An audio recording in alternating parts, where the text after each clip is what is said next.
Well, ladies and gentlemen, here we are with another live broadcast out to the La La Land. All you people staying at home tonight or at later times because you couldn't make it, you get a chance to see what actually happened tonight. Now, most often than not, what we do are musical events and just totally musical events, but that's not true. At the end of the month, we're going to be having a belly dancing extravaganza. Tonight is a book launch of all things. We've actually had 3 or 4 of those over the time that we've been here in this particular room. It's kind of neat that we're sort of a community center, as I like, that understands what the word community is. It's not just about the elite, it's about all the people in the ground and all the ones who are going out and finding out what's happening and making sure the world changes in a proper way. So tonight, Rise Queen Rise. That's going to be a cool thing. There's a whole thing set up here which I've had privy to it, but it's going to have to unfold in my mind as I see it, just like everybody else going, wow, this has been great. They've been doing a little tour around the island, and it's been going over well. Everyone's been receiving it very well. And tonight we're here to let you know about what the book's about, what's going on, and to entertain you while you're at home. Scott Kelly is going to be the MC, because he knows more about this than I do. And one of the things I want to mention to you, there will be a break, about a 10-minute break. And for those people that are here, and we do have a live audience here, which you could have been one of them if you'd come. Anyway, washrooms are just down the hall to the very left where the jigsaw puzzle is. And if there happens to be a lineup, well, hell, instead of starting up a conversation, why don't you work on the puzzle? Hey, help us get that puzzle started. It's been there for a little while now. We've got one edge going. It just takes a little bit of community work to make it finished. Speaking of community, Scott Kelly, why don't you get your butt up here and explain to everyone what's going to be going on. Please, a warm welcome for Scott Kelly. Hi, everyone. Welcome. It's my pleasure to be here introducing these beautiful queens this evening. We get the honor of introducing and being a part of a radical revolution of feminine rising. The time is now. The world needs this medicine. The vulnerability, the shame shifting, the creativity, the compassion, and the love. Rise, Queen, Rise is about unapologetically shining this feminine energy into the world. And we do this by collaborating with local queens who bring their gifts to the stage. You will feel many things throughout this offering, from shedding shame to liberation, from pain to pleasure, joy to sorrow, and back again. Ushering in together the eve of global grace as an experience. This is the 4th performance that we have put on in the last month, and it's been quite a whirlwind to travel with Jen to these different communities and spreading her powerful poetry far and wide. Every audience member is important to us, and we're just grateful that you're here and supporting this movement. Each person that gets touched by this experience can share the book with a friend. Whenever you need some inspiration, you can flip open a page. So this is a book launch as much as it is a performance. I would love to introduce the opening act for this evening. We've partnered with Andrea Rose, a singer-songwriter living in the Comox Valley, who I've known about for about 5 years. And she's a musical storyteller with her words and with her music. She weaves raw vulnerability and spirit right into her lyrics. She creates an honest space for tuning into the heart. And her original songs illuminate part of the self that longs to be felt, remembered, and reclaimed. She's been invited to join us for Rise, Queen, Rise here at the showroom because her offering is not just a performance, but a subtle encounter with the soul through story and song. So, let's welcome Andrea Rose to the stage.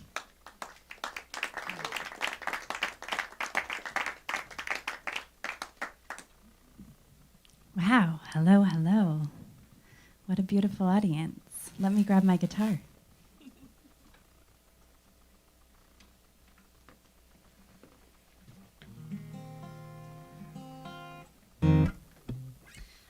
All right. Well, I am so honored to be here today on this Rise, Queen, Rise, 4th stop of the tour and share some of my music with you. And I'm going to get right into it because that's what you're here for.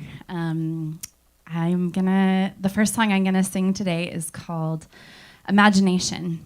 And I think that's where it all begins, as a dream, as an imagining. We can create a new world. We can create a new world for ourselves, and that ripples out into the rest of this aching world. And I feel like that's where my sort of unfolding and my empowerment began. It began with this book that I hid away in a hotel room with while I was sort of plotting to leave my first marriage and feeling quite trapped. And I was writing my desires down and all the dreams in my heart that I felt like I couldn't express because I felt like I couldn't leave. And 7 years later, that book has come to life. That book is my reality. And we all have that power to create a new reality. And that's what this song is about. Woo! Woo!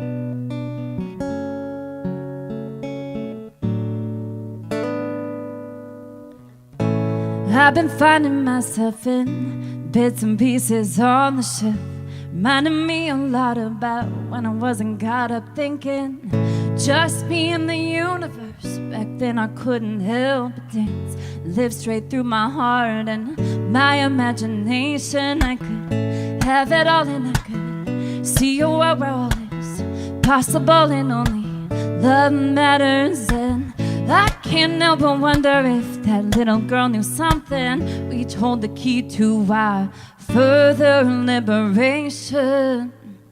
Oh, I don't want a ceiling. Yeah, I wanna let the dream in. I refuse to listen, to give in, to shrink in into your little box.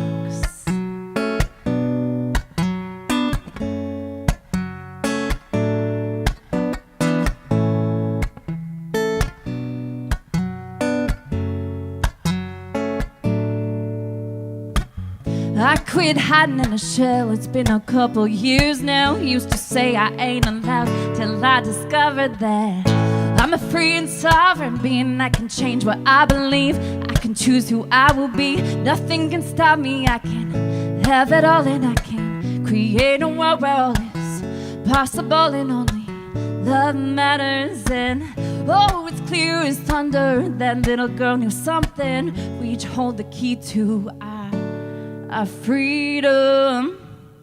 Oh, I don't want a ceiling.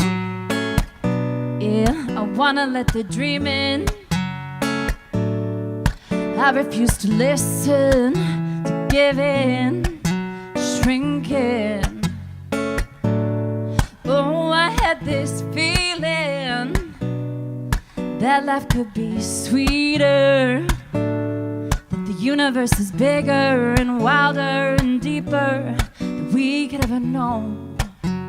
And we only just begun.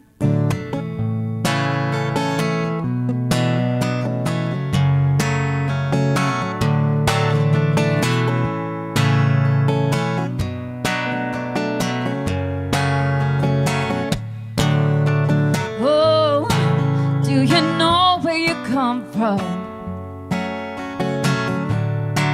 Oh, do you know what you're made of?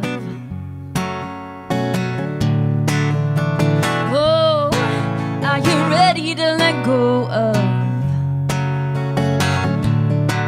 Oh, that you're holding is not love. Oh, do you know where you come from? Do you know what you're made of? Oh, are you ready to let go of? Oh, that you're holding, that's not love.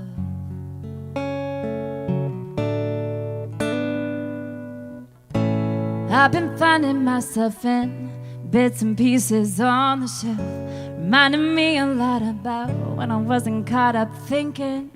Just me and the universe. Back then I couldn't help but dance, live straight through my heart and my imagination.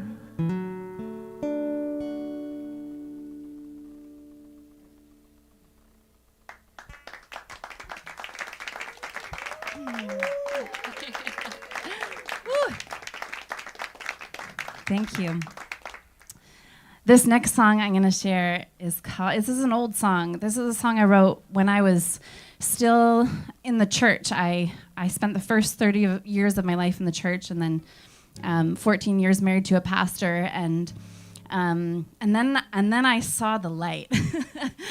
And I knew I was ready to break free, but I had to be really careful because, you know, I wasn't quite ready yet, and so I had to watch my mouth. But I had so much burning inside of me. I could feel that there was so much beyond what I was experiencing at that time. And I had this burning desire, as I do as a musician and a writer, to speak my truth, but I couldn't. So this song is called Something to Talk About. And it was me saying, I got something to talk about, without actually saying what I had to talk about, because I wasn't quite ready yet, and I had to write these secret messages to the world and to myself. But this one is about speaking my truth.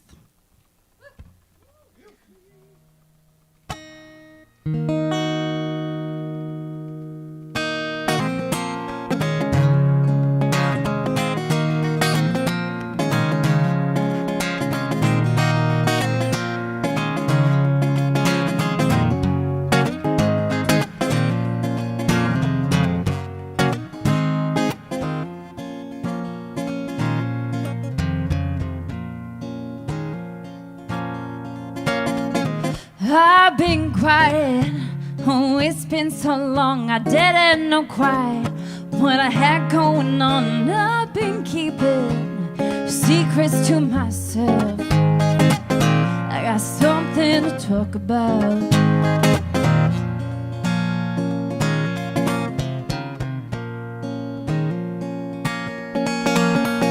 I hear whispers coming up from my lungs, breaking silence, dying to get out. What's that saying?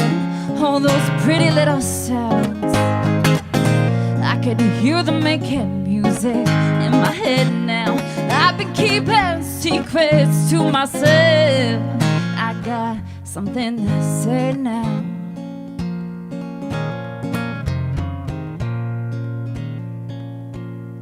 They say, what you going on about? What you trying to figure out? Or could you keep it quiet now? 'Cause you're not making sense to me. Oh, oh, oh. What you going on about? Is this something that you're trying out?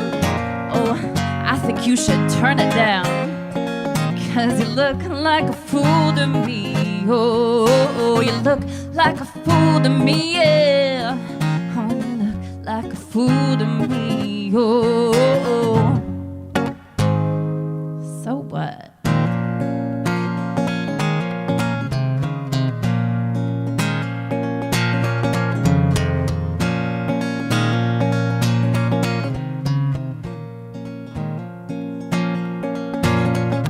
I've been quiet, oh, it's been so long, I can't fight it.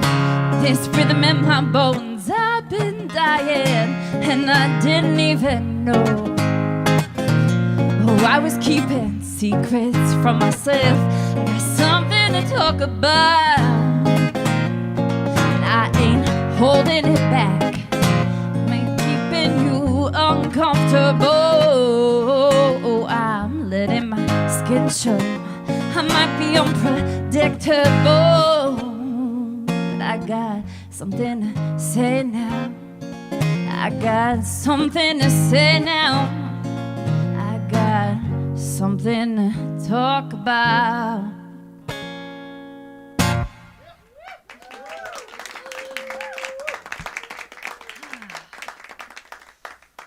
Yeah, that feels good. I got a lot to say, and I'm going to try not to talk too much because sometimes I do that. I want to sing to you today, and I'm going to sing you a song. I'm going to sing you a song that my 11-year-old son, I have 3 boys, he loves to sing to me, and I love that he loves to sing it. This song is called Enough, and you know, a big part of the journey of stepping into our queendom is recognizing that we are enough as we are, just as we are, with nothing extra needed. And it's been a long journey for me. You know, I'm almost 40 this year, and I feel like everyone told me it was 40. They're like, just wait till you're 40. You will give no more fucks. And I'm there. I'm there, guys. I know I'm enough. You don't think I'm enough. I don't care. And I'm just going to sing about it. So here we go.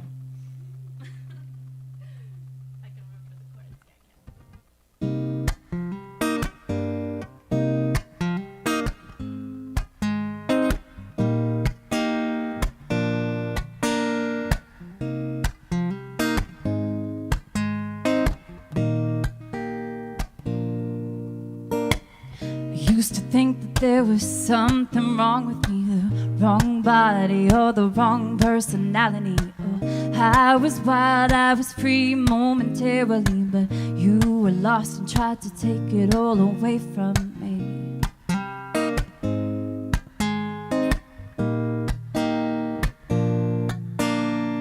Worked for a while, all those demons got a hold of me. It hurt like hell, and I hurt the ones in front of me. Oh, found a way to make it stop temporarily, but I had to feel it all to finally set my shackles free.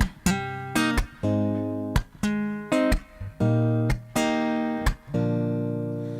am enough, always was. I'm perfectly imperfect. From the stars, I'm human, made of love in my experience. And you can't take that away from me. I'm the one who writes the story. I'm on a healing journey, and I'm falling more in love with me. The one who is and will always be, who knows her own divinity, who sees much more clearly, moving much more slowly. It's time to be who I came to be, whether or not I'm your cup of tea. Making mistakes and learning things, living my truth, chasing my dreams. Oh, it's a beautiful thing.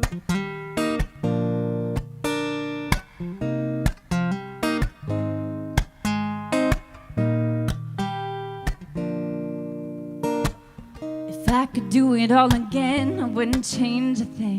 Had to forget it all to see what's really happening. I'm here to know real love and leave it as my legacy, to do what lights me up in service of humanity. So let's all lighten up. Remember, this is just a dream. Let's play inside of it to the best of our ability.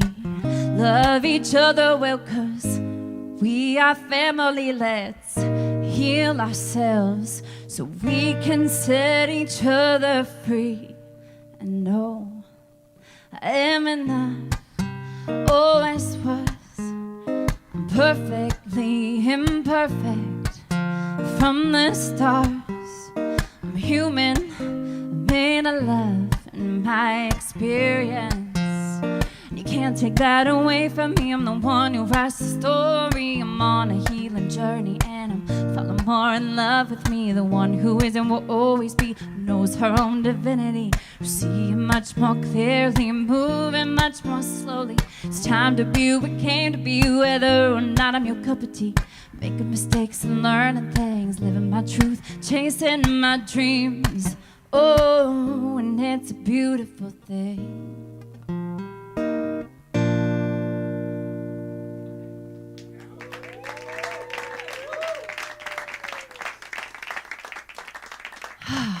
Yeah, thanks, guys. Feels so good to be up here living my dream. This is my dream. I've been doing this since I was 15 years old, and I have not grown tired of it. Every time I step on stage, I feel so excited to share something good. You know, like I want to share something that's gonna nourish you and lift you up and fill your soul. And I hope you feel that today. And I think you will from every single performer on this stage. this next song, I'm gonna sing you. I'm gonna bring it to a sad part. Well, it's not sad actually. It's really happy. But sometimes I cry. So if I cry, I don't apologize because that's just what might be at the surface here. But this song is called 1, 2, 3, and it's a song I finally wrote for my kids. My kids are 11, 14, and 16. And it's been quite a journey. I was a baby having babies, and we really grew together and went on the healing journey together. And through that journey, there was a lot of pain, there was a lot of darkness, there was a lot of difficulty. But you know, if you have kids, you probably do know they woke me up. They woke me up to the truth of who I am and who I want to be in this world, and I owe that to them. And I am so deeply grateful and will sing this song and all my songs for them as long as I can. So without further ado, and before I cry, I'm going to sing you 1, 2, 3.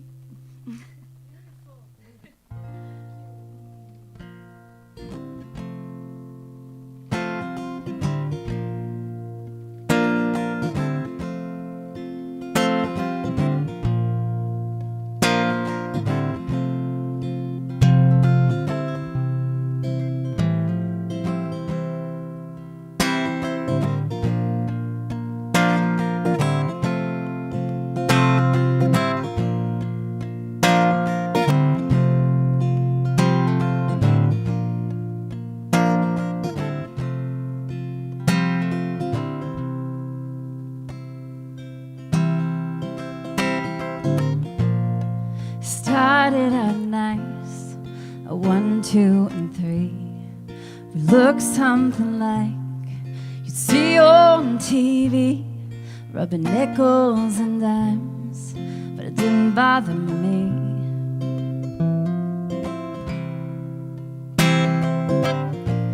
Spent all of my life dreaming this dream for a home filled with love. I'd trade money and sleep, even when it got tough. Didn't need anything. Oh, you woke me up, yeah, you showed me the way. You taught me about the carpe diem. You were the lights that guided me home. And I know that you saved me. You showed me what love is, and I love you for that.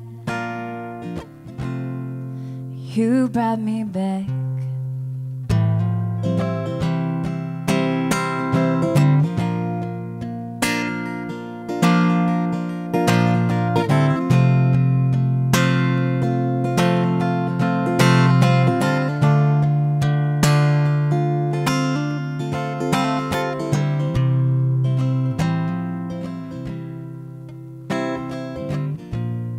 And I don't know how we made it some of those days, but you gave me the courage, reasons to stay, to try and love you better, let go of all this pain. And I didn't think twice about writing this song. I don't know why it's taken so long. Wanna tell you I'm sorry for when I was gone.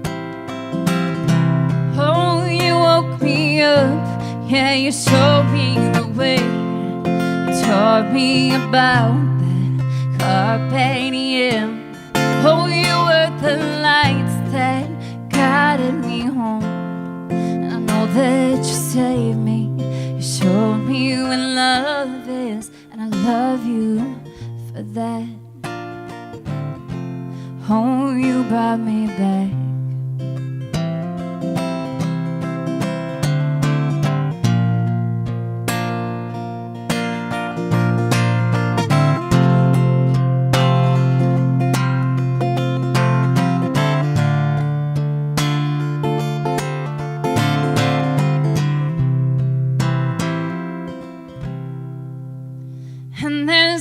nothing more that you gotta do, and there's nothing more that you need to be. It was never that you were anything but perfect. I just didn't have the eyes to see, but I'll sing these words to eternity. Wanna let you know just what you mean to me.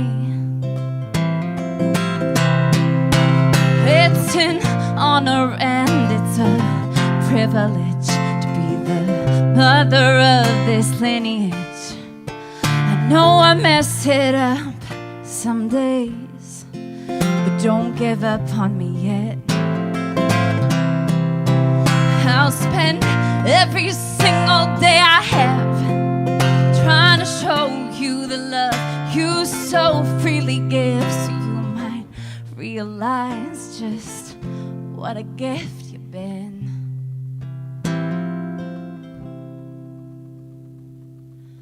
Oh, you woke me up. Yeah, you changed my whole world. Before I met you, I was a different girl. We've been through hell and come back out again. And I know that you saved me. You showed me what love is, and I love you for that. Oh, you brought me back. Oh, you woke me up, yeah. You showed me the way.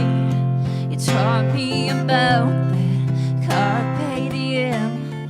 You were the lights that guided me home, and I know that you saved me. You showed me what love is, and I love you for that and so much more.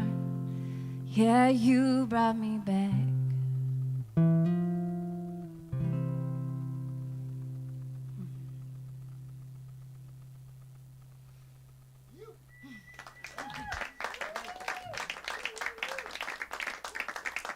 I didn't cry. I almost cried. I cried a little, actually.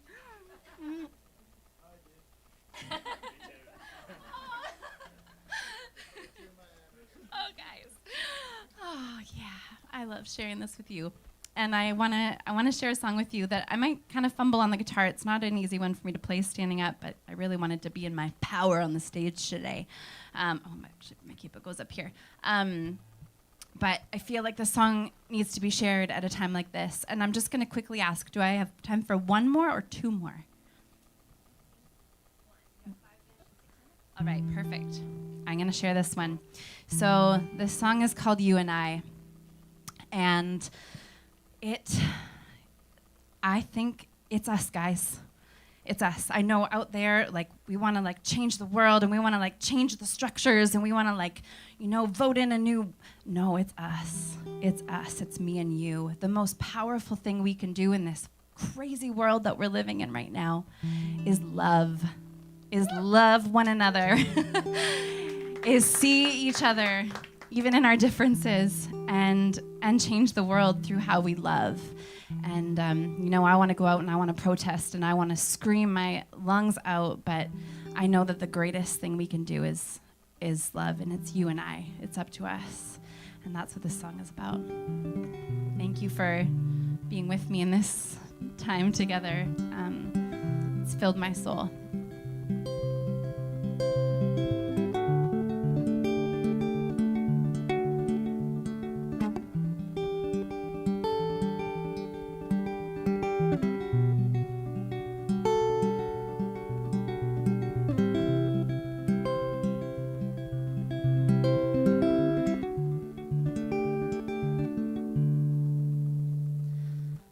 I wanna hold the whole world in my hands. I wanna share the land, one Mother Earth where we all stand. I wanna blur the lines, be colorblind till we stop thinking that we're different, you and I wanna wrap my arms around all the children, all the men and all the women, and every single human, 'cause we should all be held and sheltered. holding up each other while we're under this same sky. Oh, you and I. Oh, it's you and I. Oh, it's you and I. It's you and I under the same sky.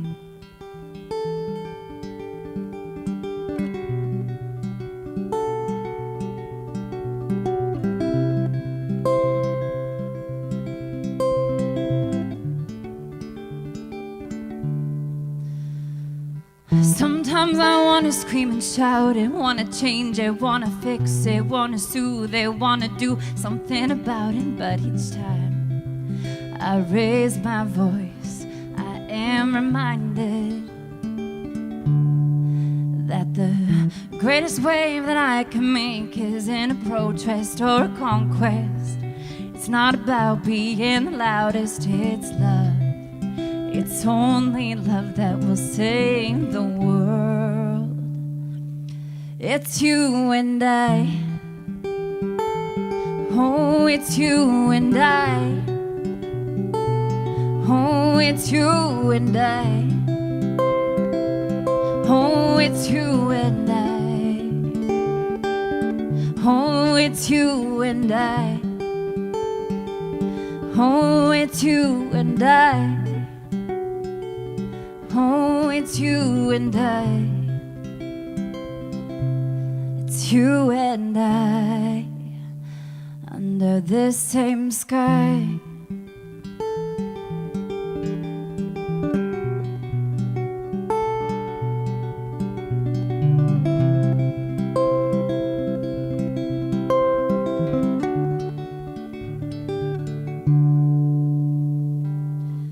Lying in my bed, I can hear the sound of silence while all across this land mother weeps for all her children. Oh, she's burning it all down. She's a fire on a holy mission. Then we got the power just by seeing, loving every single person. It's in this room. It's all of you. Under the same sky. Oh, we're all one. Oh, oh,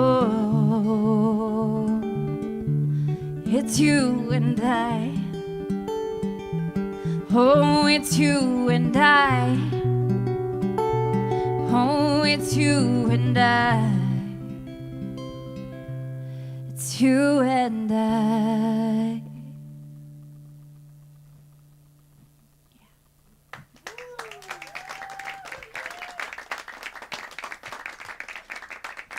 Thank you. Thank you so much for being with me. You might be a small audience, but you are a powerful audience. And thank you so much. Can't wait for Jennifer.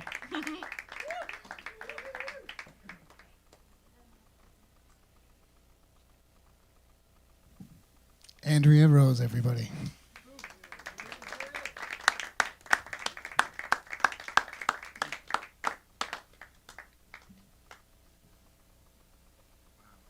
What a powerful performance. Thank you.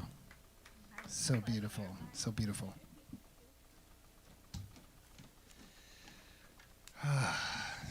So it's you and I. We're doing it. And the world needs it right now. You know? There's so much war and strife and bickering and sorrow and pain. And what we need is some more divine feminine rising up at this time, you know, taking the driver's seat and leading the way with love and compassion. That's what the world needs. So I'd love to introduce to you my beloved, Jennifer Eve. A little bit about Jennifer. Jennifer's mission through Rise Queen Rise is to help the world find the courage to face their shadows with love and bring them into the light. This has been Jennifer's path. Since knowing Jennifer, I've witnessed her face many of life's challenges, with grace giving up that soul-sucking job and rise into the queen that she is. I see her committing to being a lighthouse for others through spoken word and performing arts. Jennifer is a 20-year master Waldorf teacher and has taken the skills she's gained through that career and uses them to support women in a variety of ways through their sovereign selves. She helps to support them. And you can find out a little bit more about her work through her website, eveofglobalgrace.com. Now, who here would like to hear a short story about how this queen rose? Can I get a... Yeah? Okay. So a little bit about the single mother who needs to put food on the table for herself and two young ones. When I met Jennifer, she had stepped away from this 20-year career as the Waldorf teacher and had started her own business called Daily Wonder, which is an online and homeschool-based Waldorf-inspired program. Over the last 4 years, she's also had many other endeavors to support her and her children, some passions, some not. She learned to DJ, on my suggestion, and began event producing, and she started Healing Eve events for women, co-founded Alchemy Dance up in Courtney, and she also served at the Waverly for a while, which is a pub restaurant. It's kind of the hub of Cumberland, actually. In August of 2024, she was at the tail end of this nasty court battle with her ex and was trying to disentangle herself from this previous relationship. And at some point, the stress was all too much, and she was forced to slow down by breaking her toe and catching COVID. Anybody done that before? That was a nasty cold. So while resting and contemplating her life, she got the inspiration to write the poem, Rise, Queen, Rise, where she was cheering herself on, trying to pull herself out of the final experience of victim. So literally 20 minutes after she wrote this poem, she was feeling energized and said to her kids, hey, you want to help me move my queen bed and rearrange things? So while she was holding the bed up and supporting the bed, the metal frame collapsed and landed on her other foot, breaking her other toe. So I get this phone call. She's sobbing, asking me why life is so fucking hard and why is this happening to her at this time. So I took a deep breath and I said, well, honey, does a queen crumple and give up when life brings her big challenges? Or does she rise to the occasion? And so here we are, a year and a half later. I give you Rise, Queen, Rise with Jennifer Eve.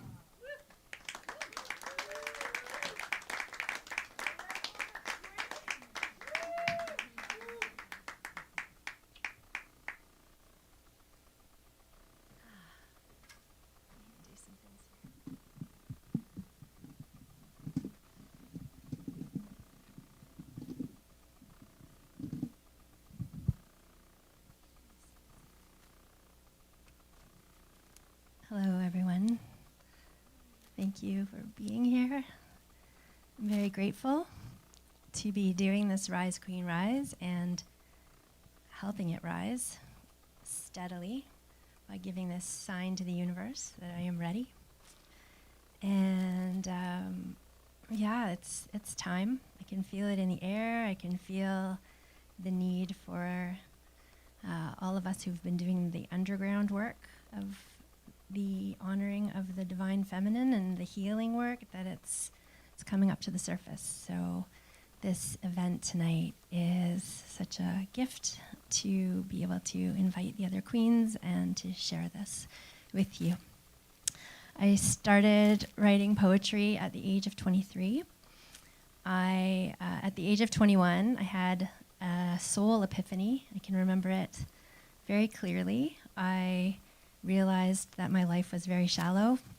I was horrified by how I'd just been skimming along the surface and not finding any depth anywhere. And I vowed that I would discover depth, yet I had absolutely no idea what that even meant. I didn't know how to access depth.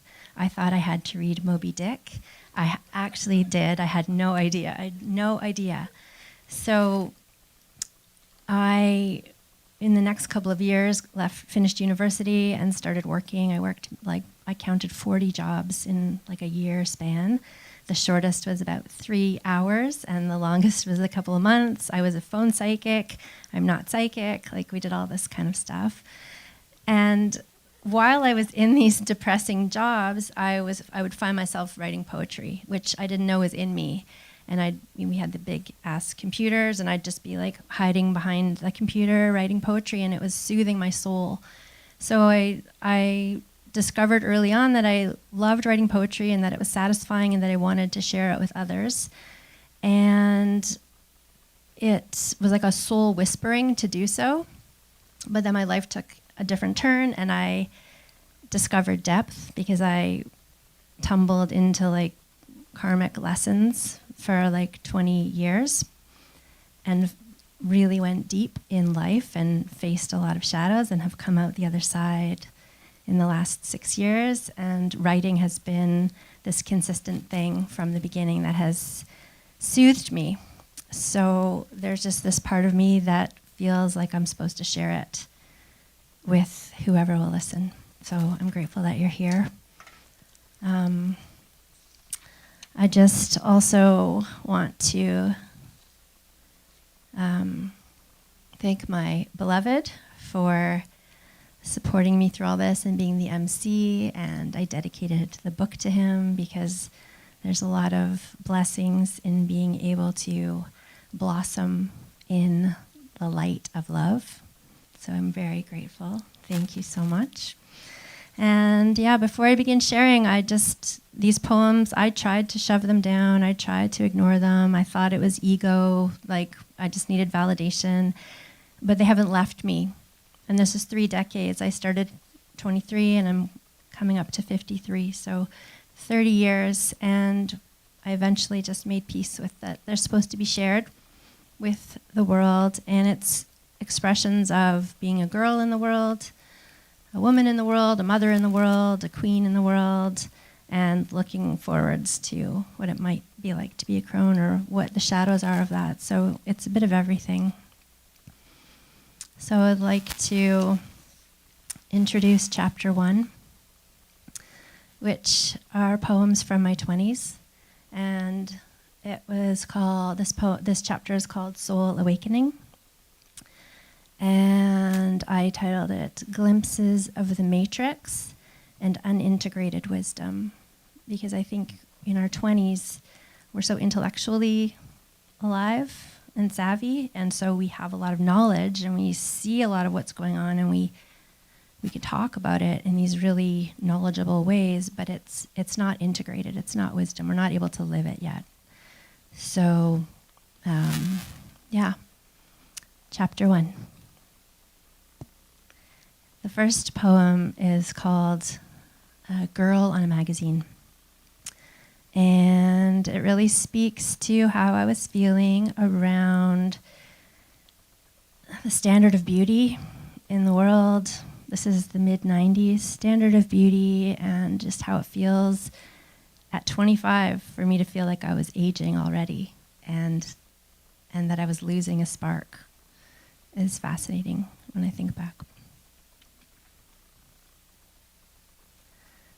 I saw a girl on a magazine, prettiest thing I had ever seen. She would dance pretty as a lark, making new footprints after dark. How could I let it slip away, all the lessons I'd learned to date? How could I let it just fall away, caught in illusions of our day? Every girl walking on this earth, find yourself from day of birth. Time goes on and it slips away. What is beautiful today? Something in her soul shone like a star, unique drop of water that you are. Something in her soul shone like a star. Why does it now seem so far? Every girl walking in this world, it's what you know versus what you're told. How can I keep my head on straight? I'm seeing thousands of images every day. I saw a girl on a magazine, prettiest fucking thing I'd seen. Something in my soul shone like a star. Why does it now seem so far?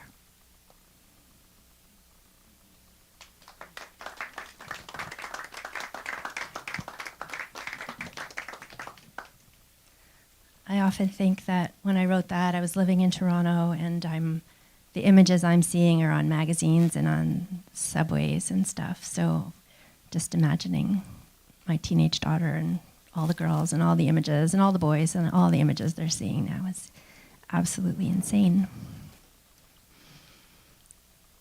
This next poem I wrote based on one of my office temp jobs that I was feeling soul-sucked by.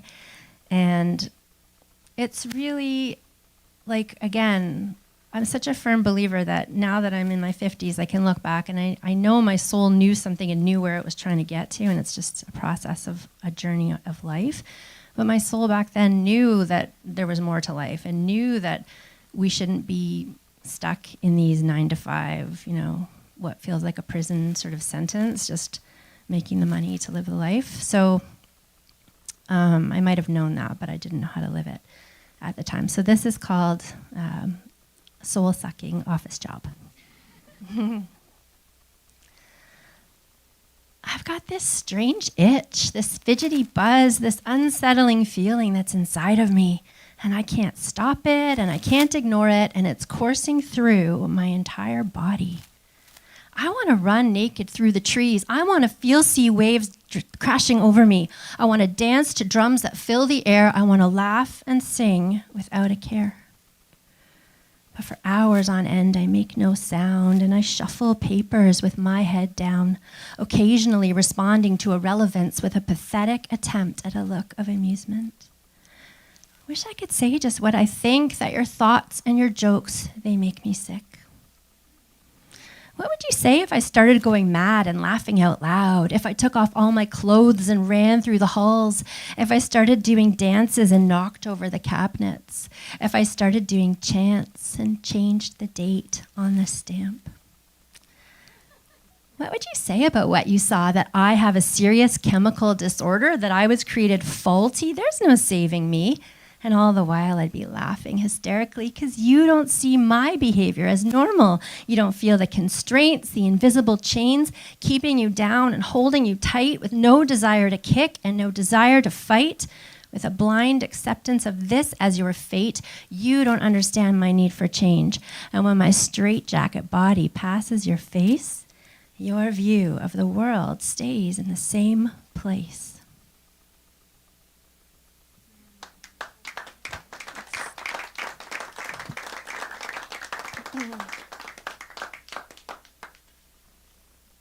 The next poem I wrote after I had seen some sort of show on TV that was that somebody somewhere in Japan, they had created an ocean indoors.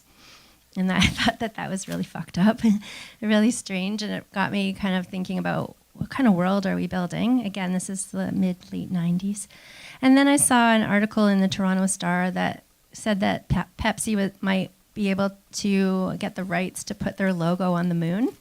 So those two things together really stressed me out, so I wrote this poem. I saw an ocean indoors. I saw us living enclosed. I saw science fixing all of our woes. I saw money for life. I saw power and bribes. I heard many, many, many lies. The only stars I could see were the stars on TV. They would use the moon for a TV screen. I ran with the breeze. I got caught in the trees. It was just the plastic bags and me. Where are we going? I saw a bird oil-soaked. I saw a girl raped and choked. I saw a woman sell herself for a bag of Coke. The mentality, for something to exist, it must be seen, and so we ignore a higher reality. I ran with the breeze. I got caught in the trees. It was just the plastic bags and me. Where are we going?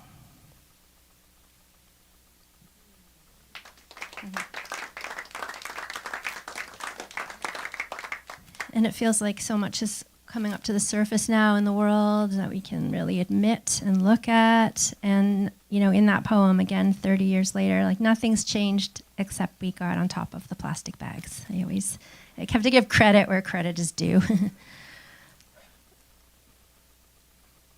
This poem is another office poem about being held prisoner in an office, and it's called "The Sun is Out." The sun is out and I am in an office full of desks and chairs and people with styling spray in their hair and resignation and affectation and constipation and low expectations and settling and meddling and waiting and online dating and rigid rules and schedules and people working like mules. Pencil in when you want to laugh, talk behind the backs of the other staff, don't forget to readjust the mask. The sun is shining in my eyes, forcing me to uncover all the lies, the reasons for these stifled cries, and why I know there is so much more to life.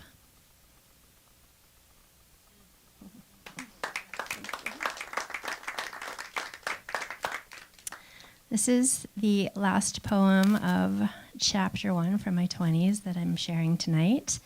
There are more in the book, but I've chosen these 5 for tonight. This one's called "A Part of Being Female." And I wrote it based on just processing the sadness and frustration around being a woman in the world and how walking down the street often, is like a scary thing depending on what street you're walking on and what time of day it is. And I happened to be walking somewhere in the daytime and I felt scared, and I was like, what world are we living in that I'm scared in the daytime? And I think if you talk to most women, then they are many times that they're feeling scared walking down the street, and they say that the world will change when women aren't afraid anymore. So this is a part of being female. I walk down the street, I'm scared. I don't think it's fair. It's broad daylight, as if it's okay at night. Oh, what a world, that's what we say. Oh, it's a crazy world. And we keep it that way. Walk with your head low, wear loose clothes, don't make eye contact, or you were asking for that. Oh, what a world, that's what we say. It's a crazy world, and we keep it that way. Do we have to accept this as fact, unable to change? That through the years, this will remain a part of being female, the drawback to sex appeal that at any given time, you may come to find yourself in a position helpless against an opposition, and despite the kick and fight, the grip is too tight.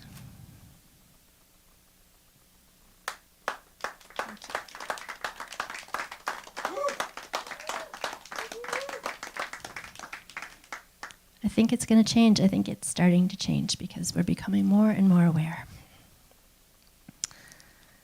I'd like to move into chapter 2, which is my 30s and 40s. And I titled this chapter "Soul Excavating, Karmic Deep Diving to Truly Learn Life Lessons."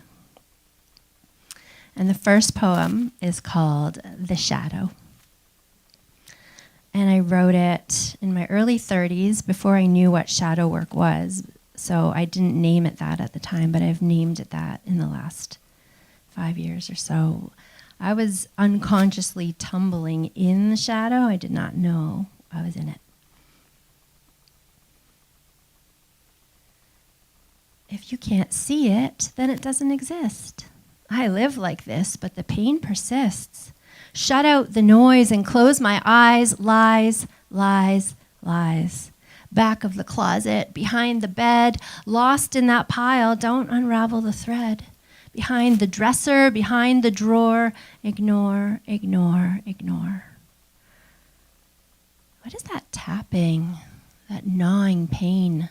Trouble erupts and I push it away. What is that pinch I feel to awake? I just fake, fake, fake. How many times the same lesson learned, touch the flame and then hide the burn. Ignore the pain and the wisdom learned. Forward, forward, forward. If you can't see it, then it doesn't exist. I live like this, but the pain persists. Shut out the noise and close my eyes. Lies, lies, lies. Thank you. I truly, truly believe now that we're here to feel all the shadows, and the shadow of the collective is coming up so we can feel it. And those of us with loving, compassionate hearts and a deep spiritual practice can help alchemize the horrors back into the light. Yeah. This next poem I wrote only about 5 years ago. And I was talking to my mom on the phone, and we don't have like deep conversations very often, but I was inspired by these journal or some sort of prompts I found once on the internet, and it said questions you should ask your mom to find out more about your life. And so I sat on the phone with her for a while, and I discovered some things that were eye-opening and heartbreaking. And it was like the level of distrust that she was living in when I was conceived and when I was in utero. And it just sort of struck me like, wow, so you mean some of my trust issues might not even be mine? Like I literally was raised in this certain kind of sea of distrust. So again, to make sense of it, I wrote a poem called Will Trust Ever Run Through Me?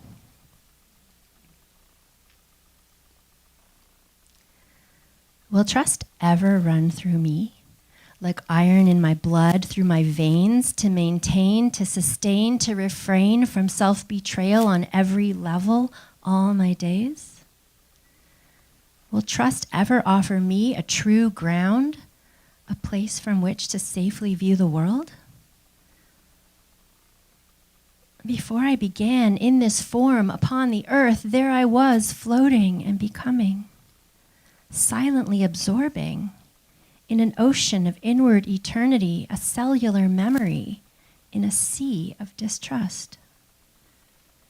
And so I have been carrying and operating and responding, not knowing or seeing or understanding why I feel the way I feel, and worse, disregarding the way I feel because I don't know trust.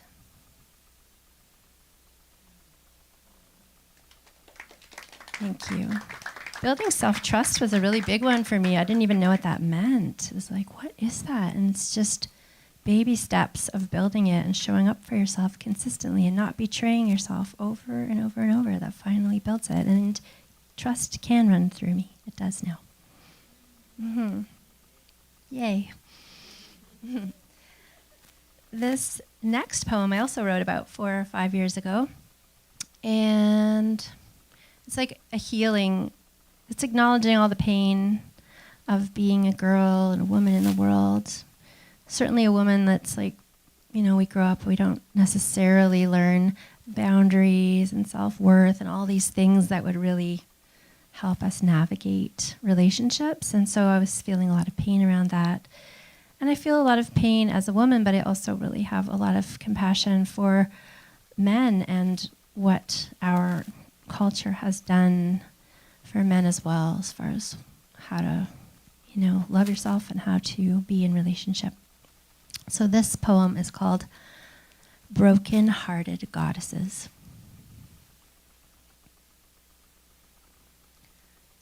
I had never met a man and felt safe to be seen, safe to be heard, safe to be me. There was grabbing, there was pulling, there was pushing way on through. You were taught to be assertive. I was taught to be demure. but the guards are coming down.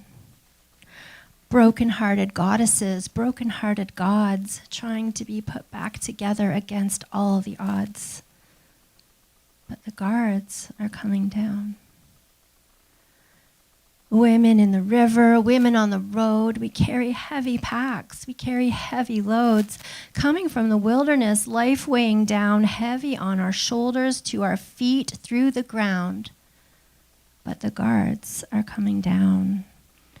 Now, in my heart, I take a vow, love for myself, stream it live right now. And the guards are coming down.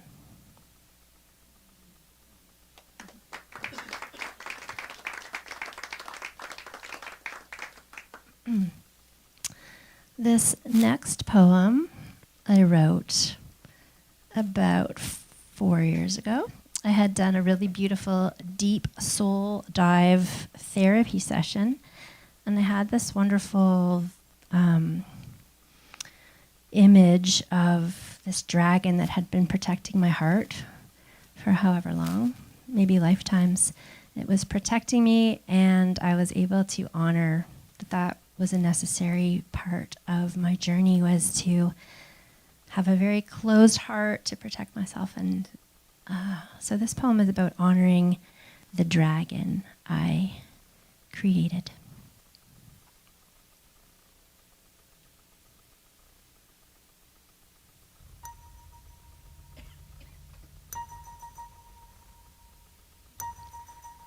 I don't remember the exact day or way that I created the dragon to protect my tender, sweet heart. But I know that I did. And there in the depths of my fiery being, I imprisoned vulnerability, trust, boundaries, and self-worth. And there they sat, engulfed in flames, burning pain and burning shame. And I don't remember the exact day or way that I woke up to my courage and my power, but I did, and I am, again and again and again. And I thank the dragon for his fierce protection of my treasured heart that it could not risk exposing. And together, we rise.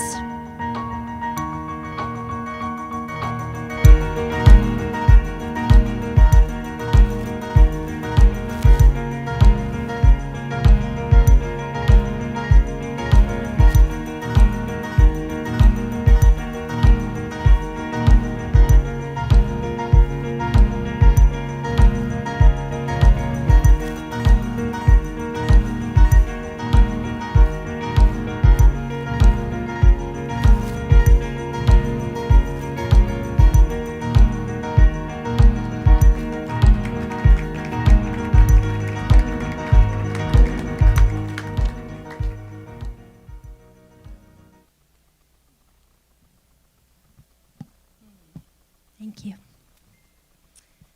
I have a poem here that I haven't shared in any of these last few shows I've done, but since it was Valentine's Day this past, or yesterday, I guess, I have to find it. It's called How, and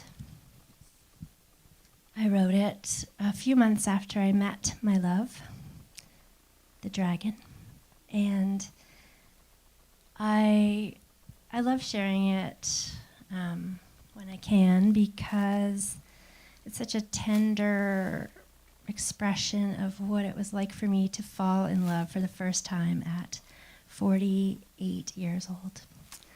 I did not experience love before that, and perhaps for lifetimes it's taken me to unlock my heart. So this is called How.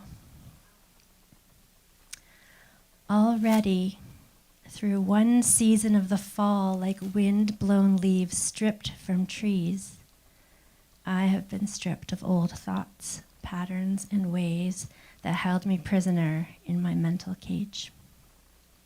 How can it be that finally I am ready to receive when love eluded me for so long that I thought it wasn't possible for me to feel the openness of a heart that is loved as is, as I am?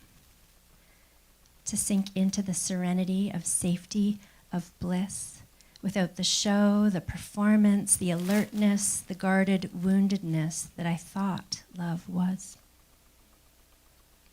In just one season of the fall, touched by the wisdom of the tree, I have let my dead leaves drift away, and naked I have stood in front of you, and you have seen me and held me in your fiercely tender, loving heart, as I am, through the version I wanted to uphold, through my believed brokenness, through my fears of unworthiness. I was ready to feel through your heart that I am worthy, I am beauty, I am able to exude love in every season. It is with the deepest gratitude that I thank the universe and the angels hovering above us that life orchestrated our meeting when the leaves were still shining, when the breeze of summer was still golden, when the sky opened up and the rains fell from heaven, when angels whispered into our hearts, "Be here now." And that, my love, is how. Thank you.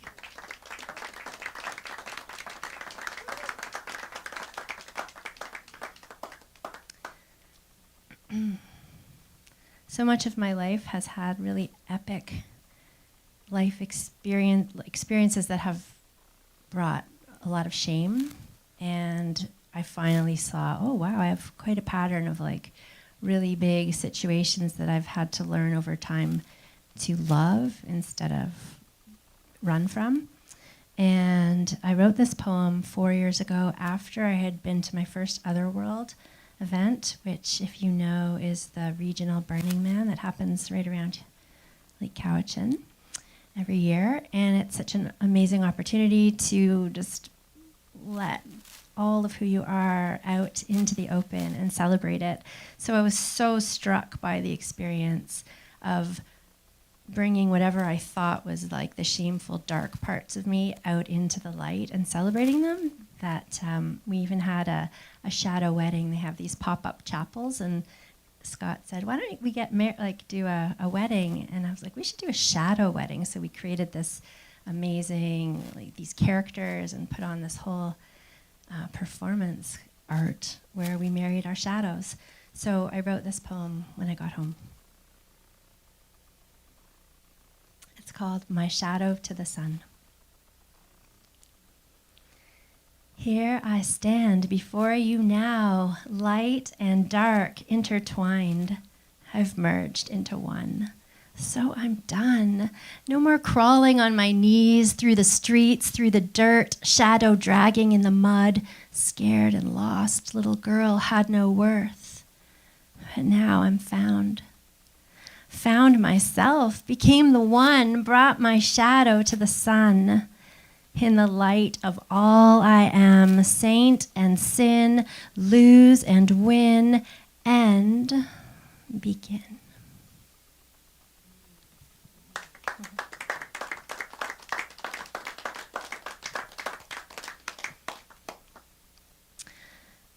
This poem is called Everyday Goddess, and I think that I was trying to process why me? Like, why would I have anything important to say? Why do I have any reason to share my words with the world? I wrote this about 3 years ago, just grappling with what's the point and why me? And I dedicate this to all the everyday goddesses. I am an everyday goddess, a courageous lioness with sacred rage to express, I roar at systems of injustice, cog and wheel public education, global corporatization, big pharma medication, twisted religious communication, female sexualization. I prowl the dry, crumbling plains with my pride, taking down predators who still think I'm their prey. I know the game, and I pray. I am a sacred, raging pussy, devouring outdated ideas in the scorching sun, swallowing them whole into my deep, dark, universal womb. I consume and transmute shameful notions into magic potions, healing the divine feminine, one moonlit eve at a time. Bringer of sacred wine, medicine for our time, but why me, I have asked. Because I was poisoned. So now I heal.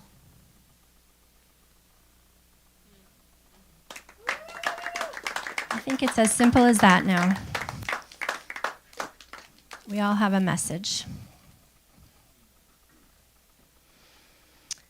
The last poem from this chapter of my 30s and 40s, I wrote when I was 49 years old, 11 months, and about 20 days. And I was panicking to reach 50, thinking, because I'm a very forward thinker, so I was already 75, and I was giving up on life, and I didn't know what to do, and I was really disappointed that I was rushing ahead, and I was like, just slow down, and like, let's investigate what the big deal is of turning 50. And I was aware that I was throwing myself 25 years ahead, and I was struck by just how, just the number that we've done in society on women and aging, and that, when you reach a certain age, you're just useless, you're not in your prime of your beauty, you have nothing left to offer. And it's such a sad thing, because women in their wild woman phase, once we've freed up our energy, if we've been mothers, then we have all kinds of incredible wisdom and power and energy to bring to the world, and that's our time. So yes, I was looking at the crone, but I recognize that I'm in the queen wild woman phase, but I needed to look at the crone and face the shadows, and it's helped me a lot, because I'm looking forward to that phase when the time is right. And so this is what I have to say about it. It's called Embrace the Crone.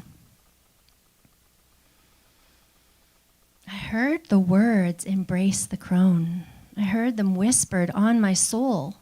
But ages past and days ago, woman on a pedestal. Object, subject, sexual. This life, it takes its toll. Woman has a sacred role, but covered over deep in lies. Woman best when sexualized, objectified and scrutinized. Let's fixate on her outer worth to lure men from day of birth, then leave her in the ring to fight against her sister, against her light, to cling and claw to fleeting youth. Without the truth, we are pursued, sold each lie in magazines, TV ads, and every screen. Woman best when sexualized, when beauty fades, her power dies. Embrace the crone, whispered my soul. Discover the depth of your sacred role.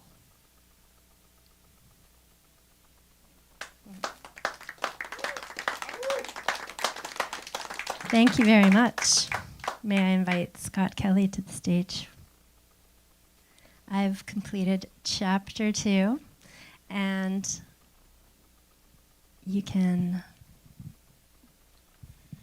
All right. So, Jennifer Eve, everybody. What'd you think so far? Woo!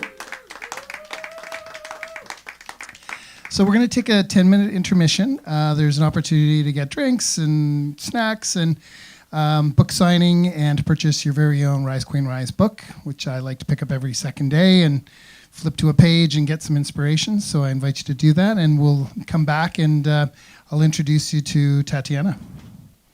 See you in 10 minutes.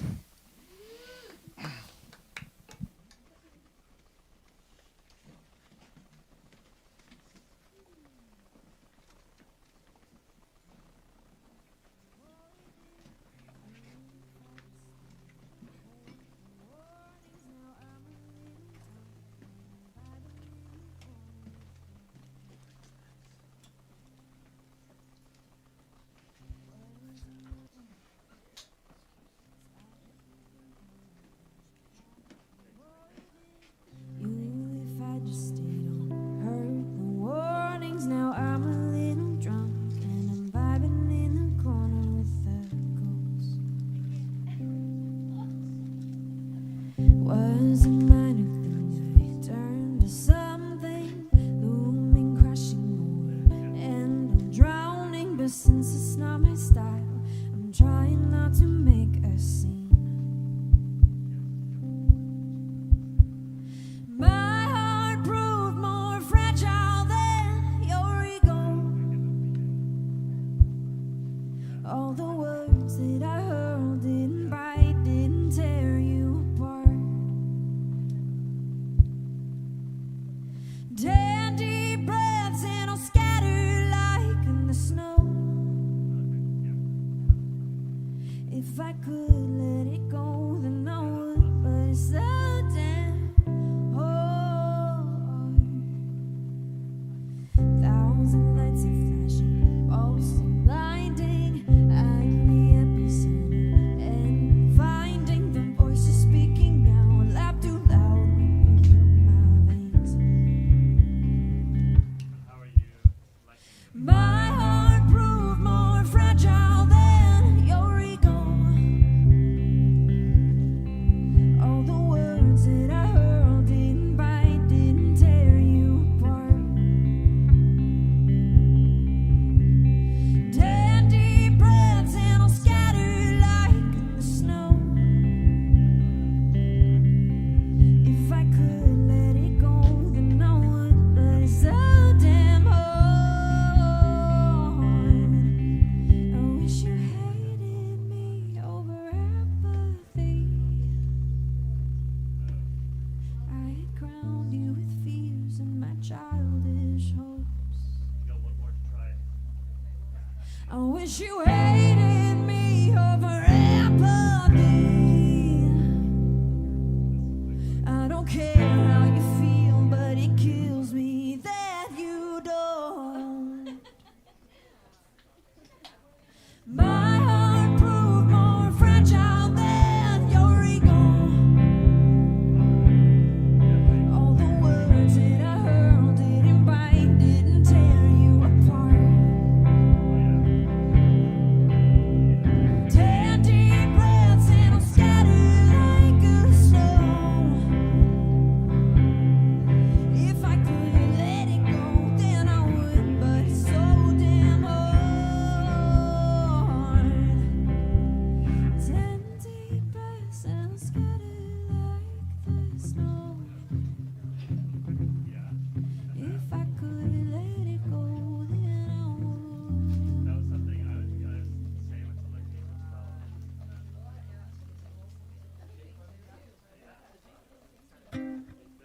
I try to fight my nature. I try to hide what's true. The world keeps telling me how I should be, but nature always slips through. Old habits die hard. Old habits die hard. Old habits die hard. Old habits die hard. I've been feeling so lost.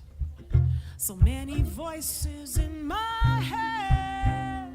The world keeps telling me how I should be, but I keep being me instead. Habits die hard, yeah. Hey, old habits die hard. Old habits die hard, yeah. Old habits die hard. Let's jam a bit.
The world keeps telling me how I should be, but under it all, we are best.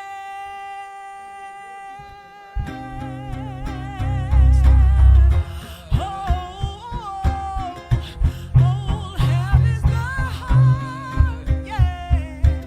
Oh, hell is the heart, yeah. Oh, hell is the heart.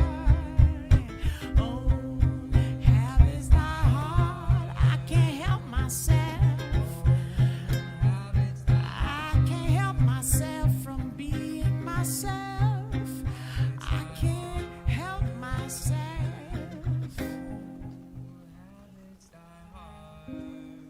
I can't help myself from being who I am.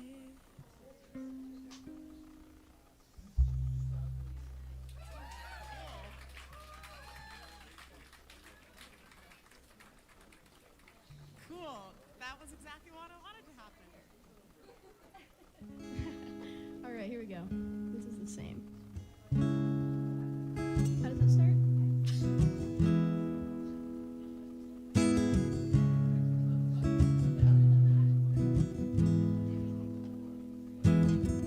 Even if I think it's not healthy,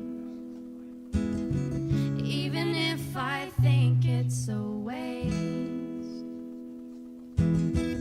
I will stay with you forever, 'cause I know that you'll do the same. I need somebody to hold me when I need somebody to really care. I know you'll be around the corner, and I will meet you there. We're gonna work together to hold up the sky. You've got your help and I've got mine. You do the same for me, I do the same for you.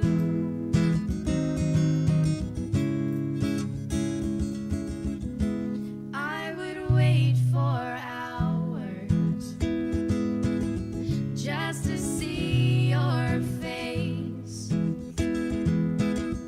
I would go so far away if you said you needed space. And if I lost my love for you, and I needed you to back away and leave me lonely, you know that I do the same. We're gonna work together to hold up the sky. You've got your half and I've got mine. You do the same for me, I do the same for you.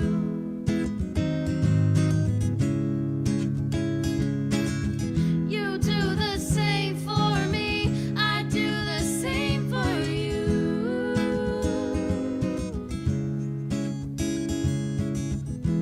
Everything we do.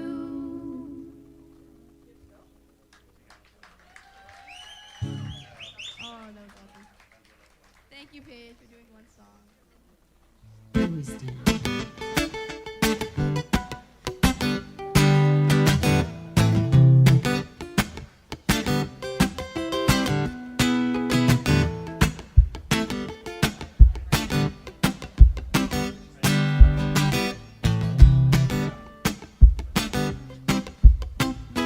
Here we stand on this land, mother provider.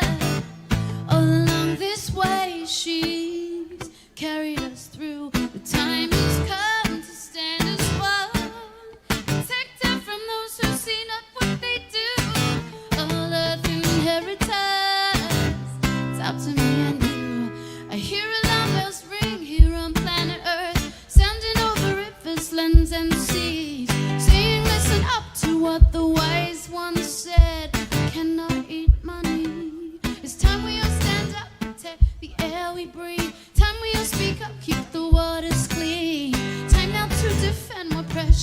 life is left. It's time for responsibility. Again and again and again, I hear the same thing again and again. Well, it's time we learn, it's time to grow. After all, we reap just what we sow. Here we stand on this land, mother provider. All along this way, she's carried us through. The time has come to stand as one. Protect her from those who've seen up what they do. All of inheritance, it's up to me and you. Take a look around, everything that comes from her. All the food we eat, the air we breathe, that come from her. When our work is done, our body will return to her. Are you gonna stand and watch as they abuse her? Here we stand on this land, mother provider. All along this way, she's carried us through. The time has come to stand as one. Protect her from those who see not what they do. All of inheritance, it's up to me and you. I hear her calling on me. I hear her calling on you to come together. To come together. I hear her calling on me. I hear her calling on you to come together. To come together. Made from stars, each one of us has a unique gift to give. Chose it first and came down here to earth to live. The time is coming now to give back. She who provides us all.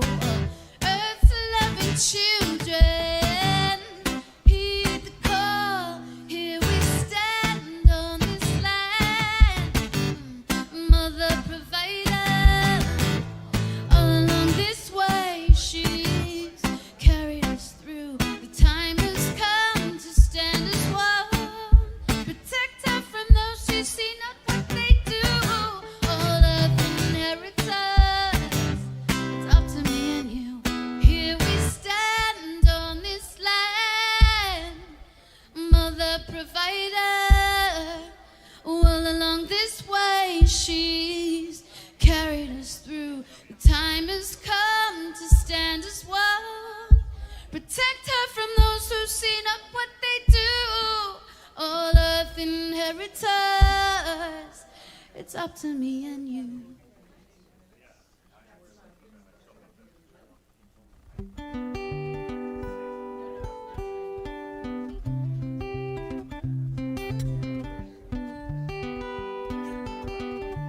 I'll play a love song for you now.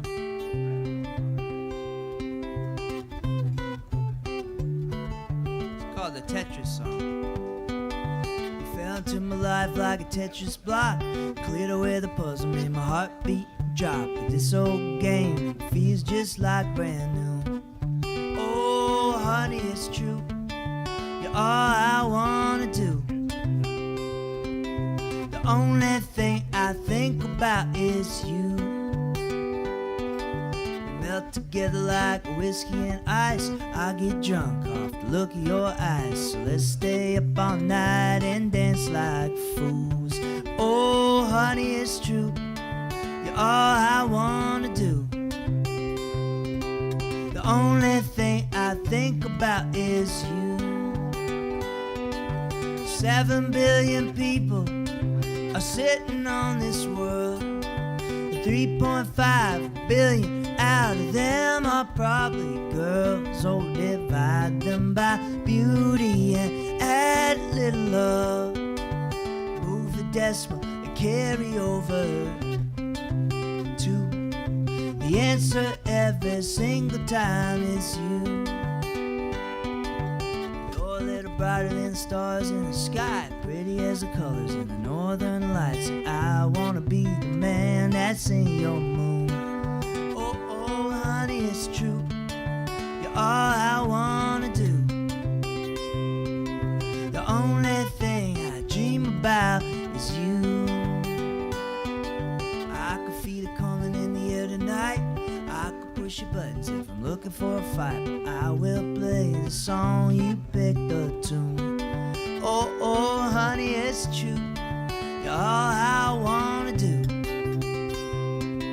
The only thing I think about is you. I know I just whistled a solo. I gotta stop putting them back to back. Just drying out my lips.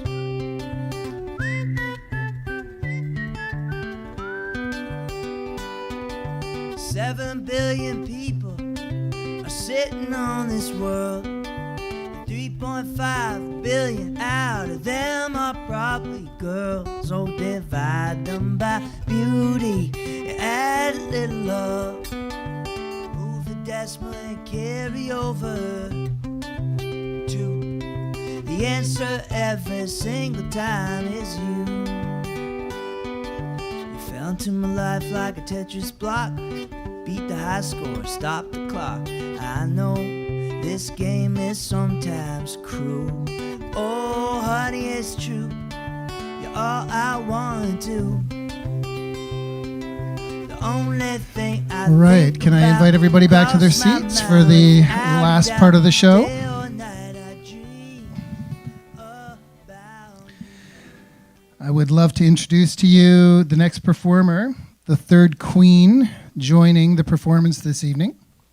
She's a dear friend of mine. Her name is Tatiana Hassan. I'll just wait for everybody to get seated. So a little bit about Tatiana. Tatiana is a Colombian-born Renaissance artist. She weaves together the worlds of dance, visual arts, music, spiritual guidance, and astrology into one singular tapestry of creative expression and healing wisdom. Her artistic odyssey began at the tender age of 3 when she first discovered dance. So most of us are still crawling and walking at that point, and she just came into this world dancing. Girl after my own heart. So she explores a rich spectrum of styles, including ballet, jazz, tap, modern, salsa, and tango.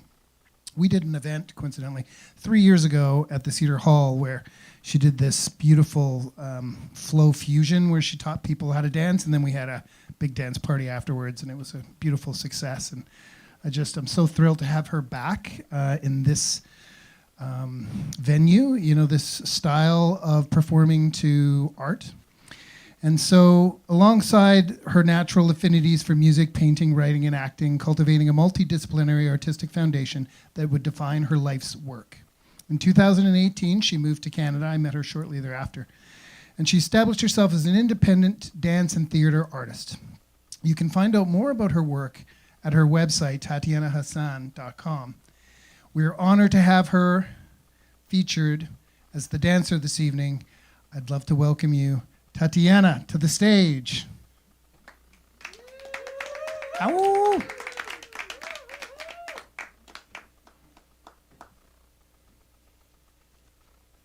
Dum da da da dum da dum da da da day day dum da da da dum da dum da da da day day dum da da da dum da dum da da da day day dum da da da dum da dum da da da day day dum da da da dum da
you so much, Tatiana.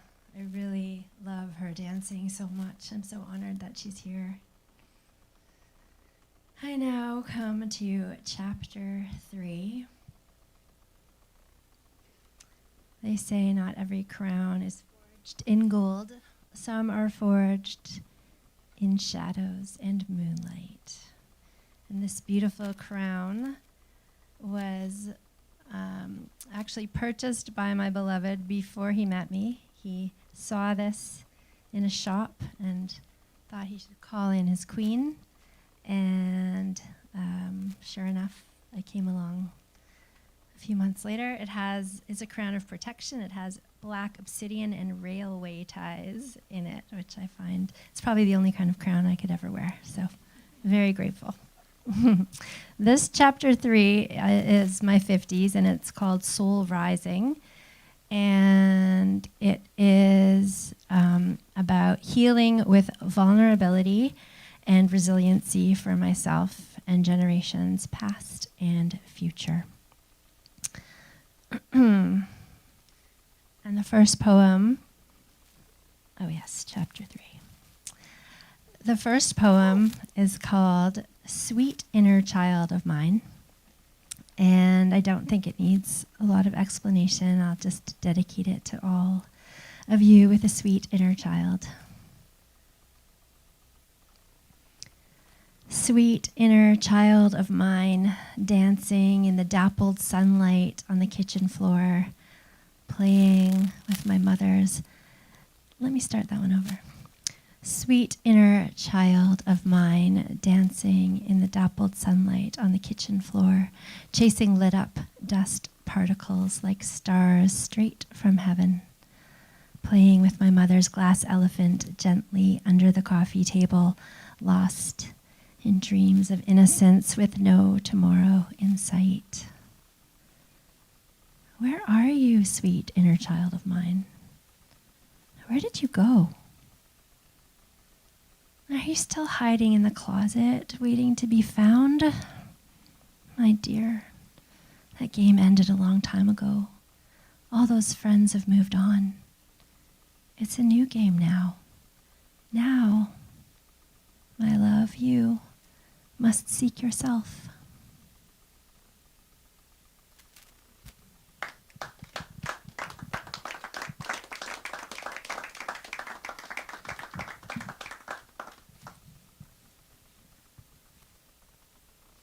This next poem I wrote a few years ago. And when you're on the journey of healing, I'm sure you've come to realize by now that you think you've made it over some old wound or trigger.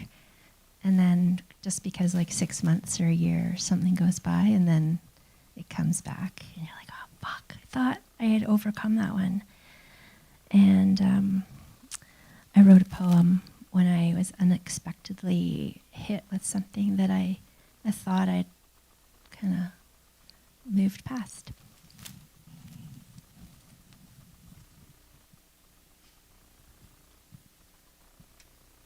And it's called Unexpected Soul Dive.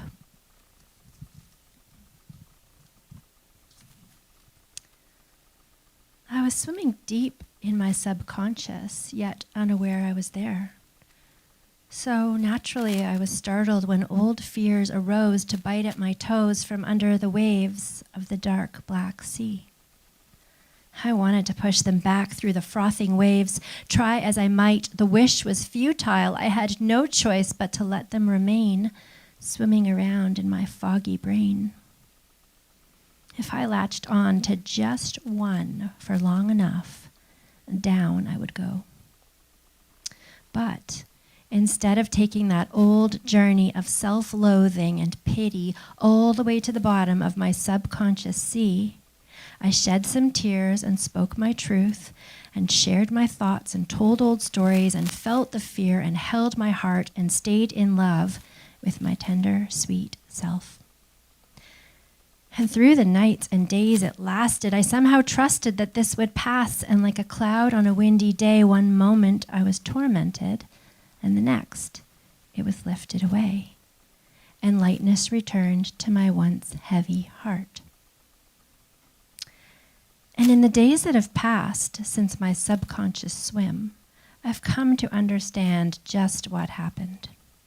I took a wild deep dive I hadn't expected and was met with many demons I thought I'd rejected. And now I see that rejecting them is not enough to make them disappear. In fact, it guarantees they will revisit and whisper in your ear. And each time they come, the opportunity is the same. Will I love and embrace them, or reject them in shame?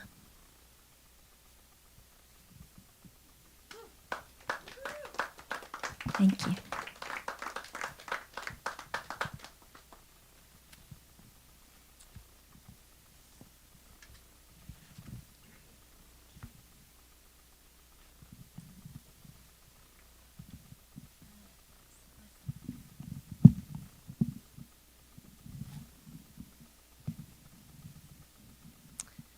One moment.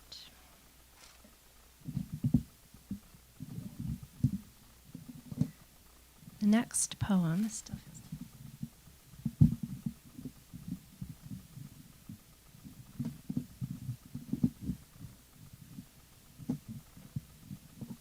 There we go.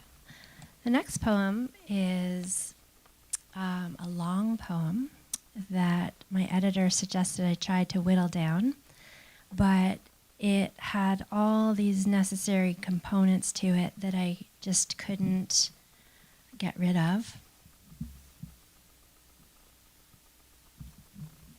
Each part felt really important, and so I called it The True Story of Healing, because it feels a bit like a story. And it's been almost exactly 6 years since I left an abusive relationship that lasted 20 years. And when I came out of it, I was kind of wondering how that even happened and how I ended up in such a situation. And it made me do a lot of deep soul searching and diving. And I have to kind of assume or agree, because I see my soul through many lifetimes, that this wasn't just a one-off, that I'd been working through the victim dynamic for at least several lifetimes. And so the story of healing isn't just a one lifetime of overcoming. I have felt it to be releasing a lot of pain and old dynamics that have been playing out for possibly lifetimes.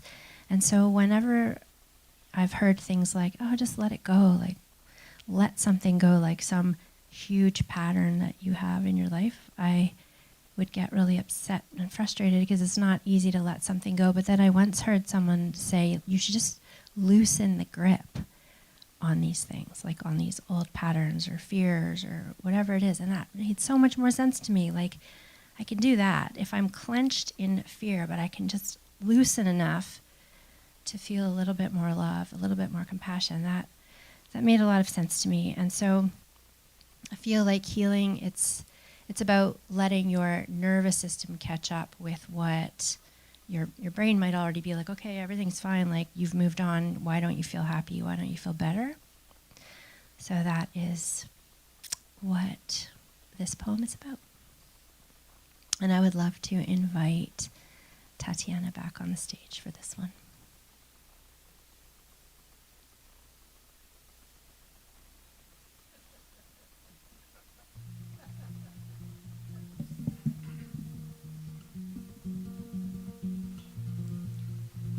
The true story of healing. My heart here feels heavier than it should, despite the life I'm living now.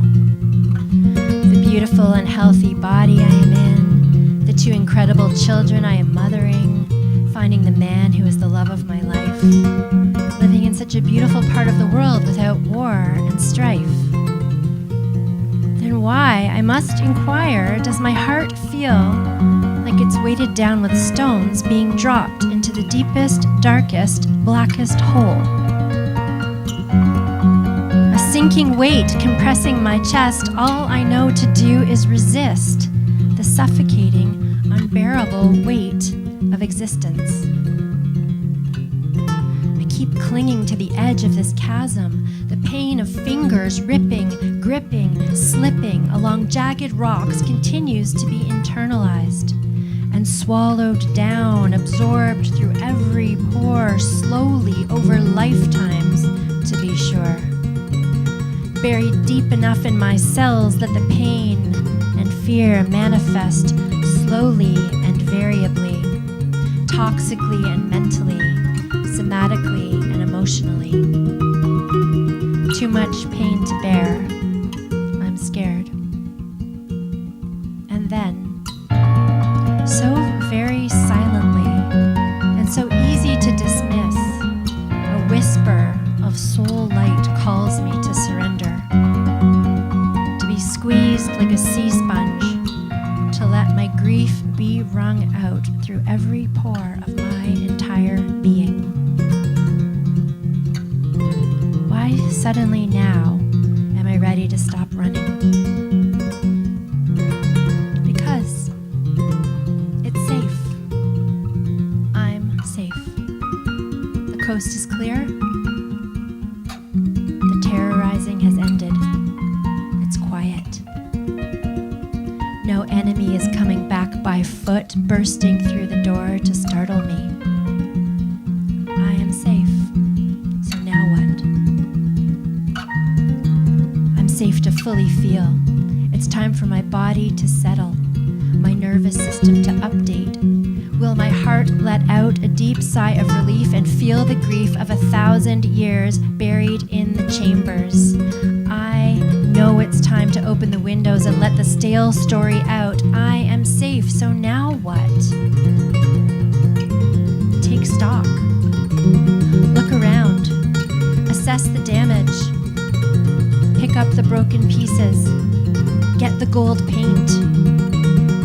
Begin to rebuild my temple, one beautiful thought, feeling, and action at a time, in the light of divine. Oh, my goddess, I am the priestess of my soul. The clinging, weighted pain like a chain on my heart has loosened just enough to not feel like I'm drowning. Did you know we can't just let it go? Put it down, leave it behind? I find all these statements to be impossibly misleading. Trust me, I've tried. I tried to bury it in every hole and sweep it under every rug I could find, but it comes back and wreaks havoc from wherever you buried it. Let's adjust the bar to something real and attainable, and let's loosen the grip. Just the tiniest little bit. Over time. 10,000 times, or maybe even more, until our bodies catch up with the facts our quick-witted minds have grasped. Loosen the grip, my loves, bit by bit by bit, and unfurl your glory.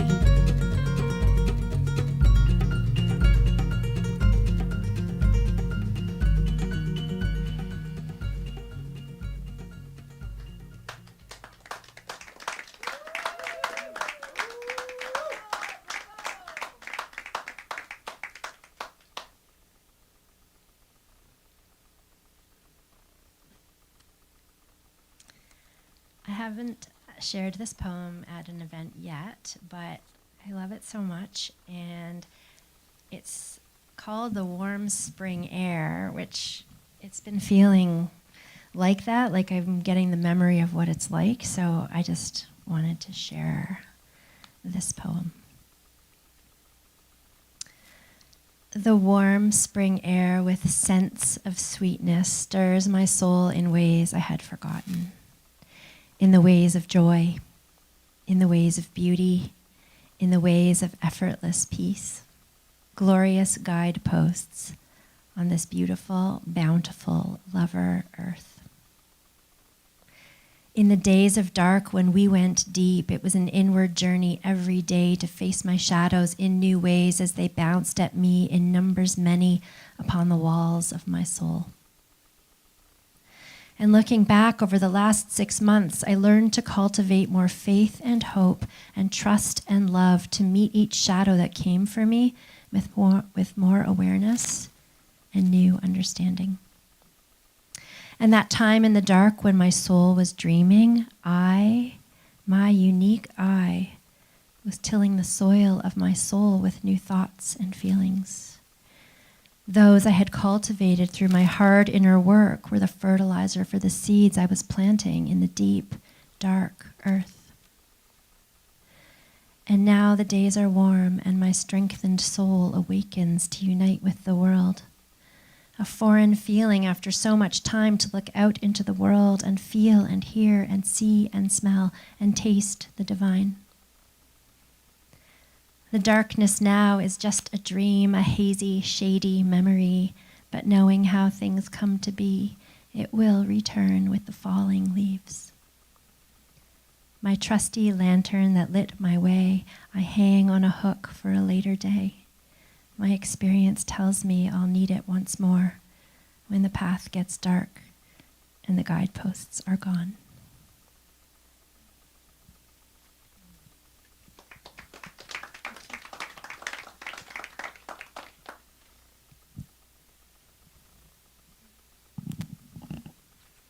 Another beautiful love poem for my beloved.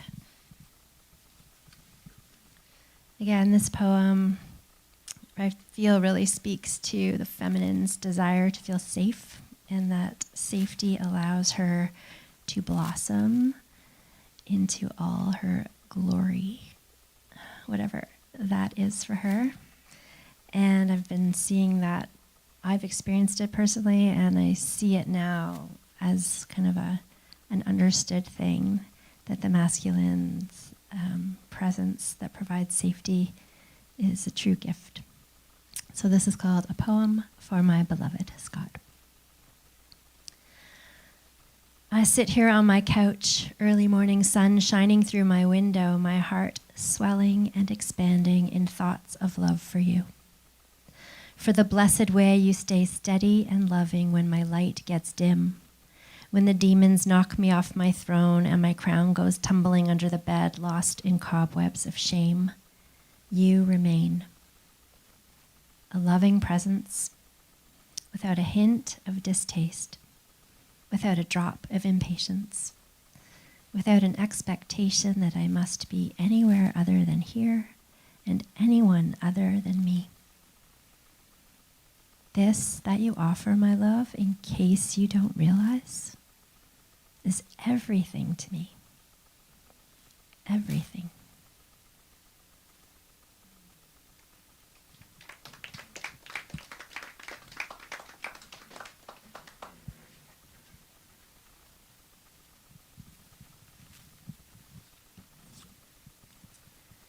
This next poem is called Stir My Soul. And if you just imagine stirring up something that's had the mud at the bottom, and then when we shake it, we've got it, all the particles floating around. I really had that visual of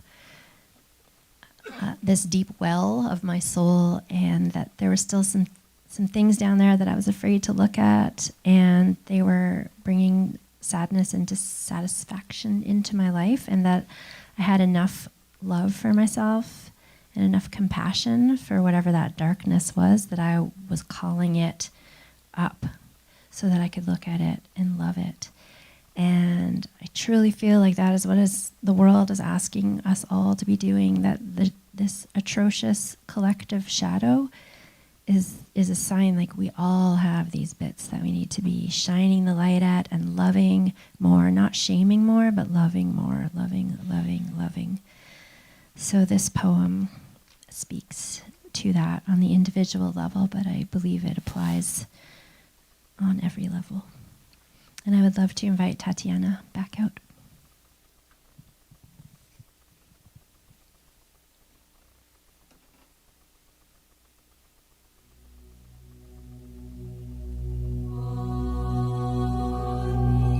Stir my soul.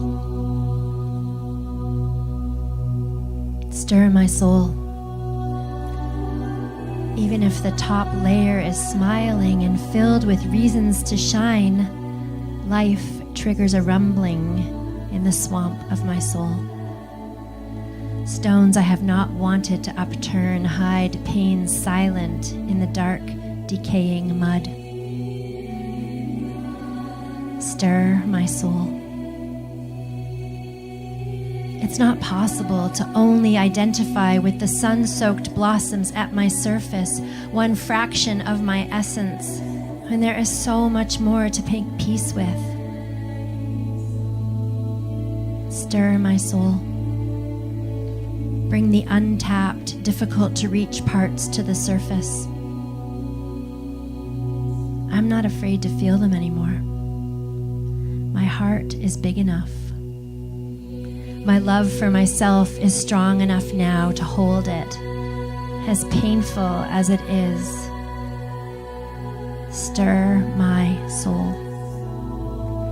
The ugliness, the pettiness, the fears and jealousy, let them rise. It's no surprise they've been buried so deep. Who would want to admit they are a part of me? Stir my soul. It's fragile. The pull is strong to double down in shame, to shame the shame, causing my darkness to cling even deeper in the crevices to make it harder to reach. I will feel with the love and compassion of the Great Mother all my dark shadows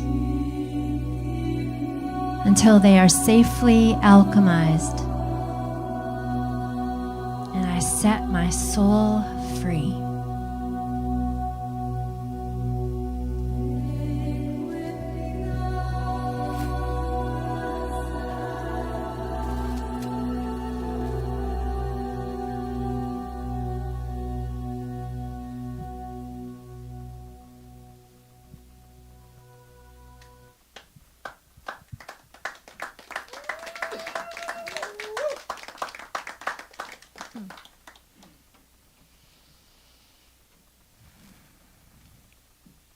So we come to the Rise, Queen, Rise poem.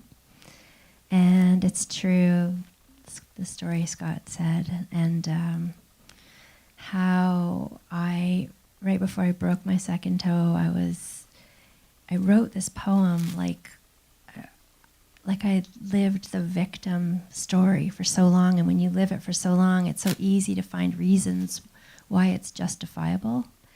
And you know, I had one toe broken and COVID, and I was finally ending this court battle and moving on, and there was just lots of reasons to feel angry at the world and blame others.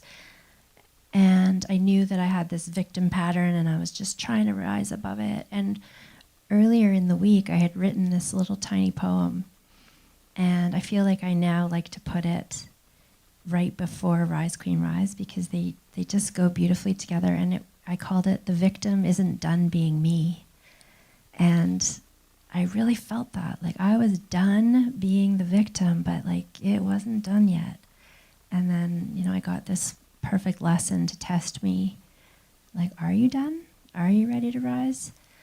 And the poem, when I wrote it, Rise, Queen, Rise, has to me the divine masculine, you know, like the father, which was like, you do this now, like you've got this and go, and not just the compassionate, understanding, soft place to land mother. It was really like a push.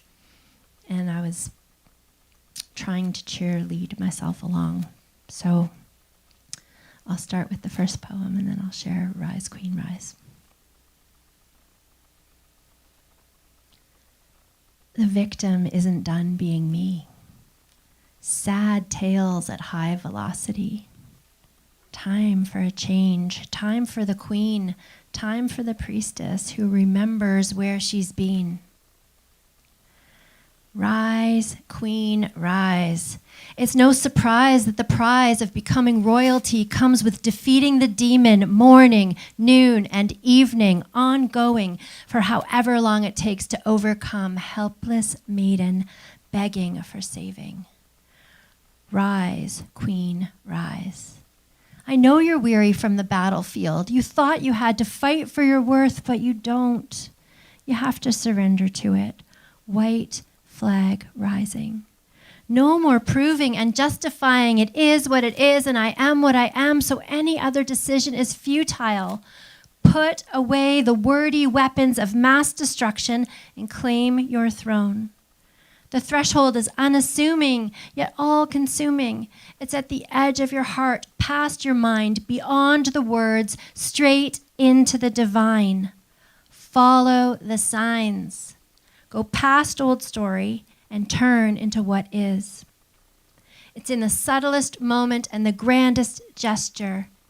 It's in your heart opening beyond victim into regal, magnetic, radiant queendom. Thank you.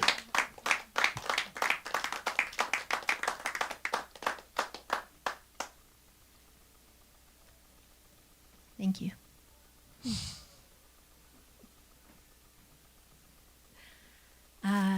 This poem,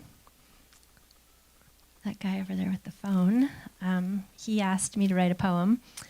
He was doing an event for the Wheel of Consent, and he loves, seeing like, hey, you should write a poem for this event or that. And sometimes it works and sometimes it doesn't, because you have to be, in the right place soulfully to write a poem.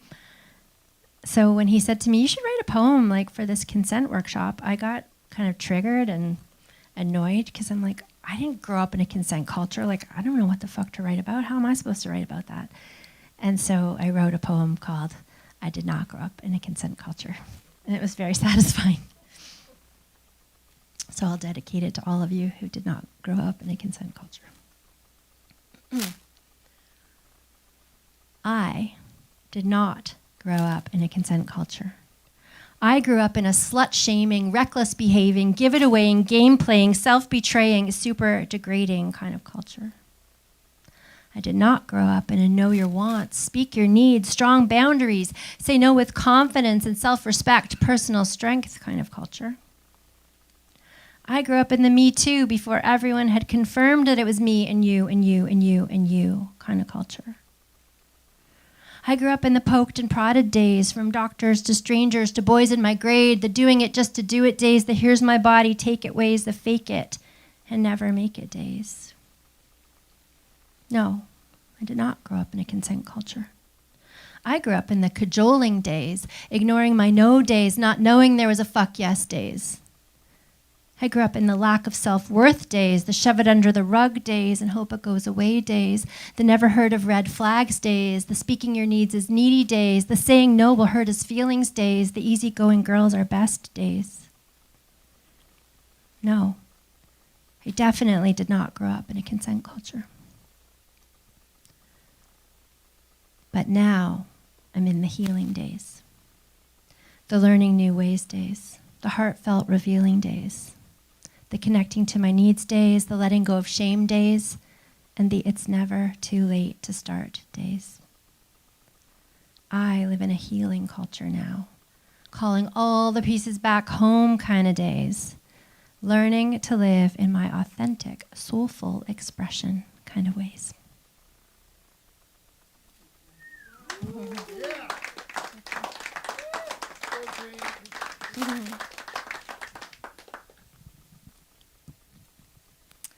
This poem is called The Bridge, and I am inviting Tatiana back. And I think that many of us on a healing journey recognize that the pain and the emotional processing that we're doing feels really heavy, and so heavy that it's certainly not just from one lifetime. It's a generational, intergenerational woundings and pains. And so this poem, The Bridge, is really about having one foot in this old world way of how I was raised, and what I'm carrying and what I've inherited, and then taking a step into a new way, a new earth way. The Bridge. I am here to rewrite a story that began so long ago, I didn't realize I was in it. A tale that began in a century, in generations so lost that I don't even know their names, their smiles, their pains, but I know they are mine now too. And I play many characters in this tale. The damsel, the victim, the heroine, the whore.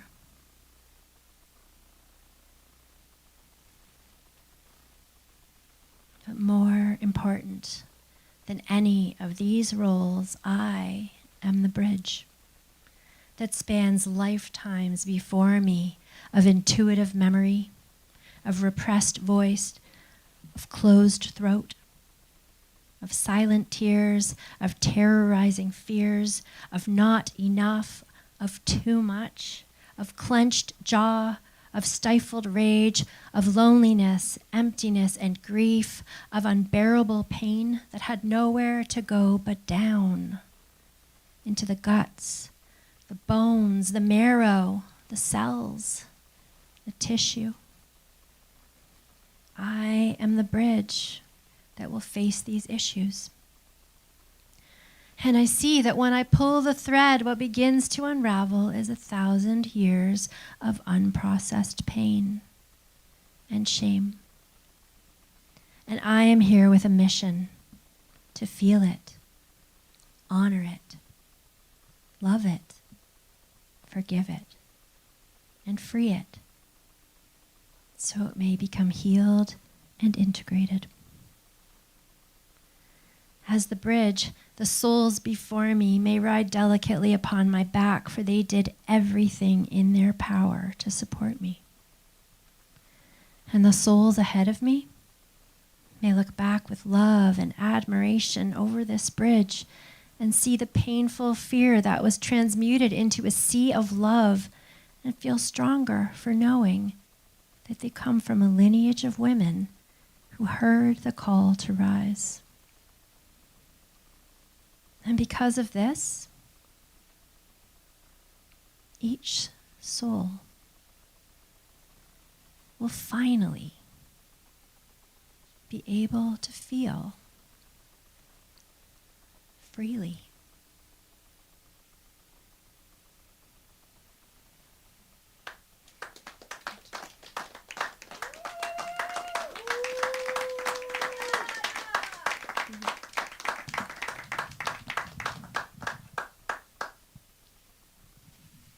And this is my last poem for the evening.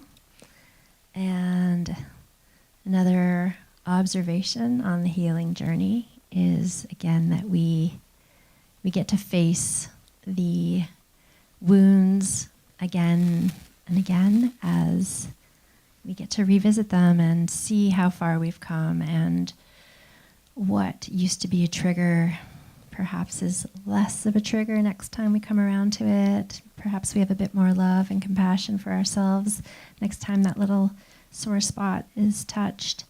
And then maybe the next time we barely even notice it. And so I wrote this poem called I Heal in a Spiral.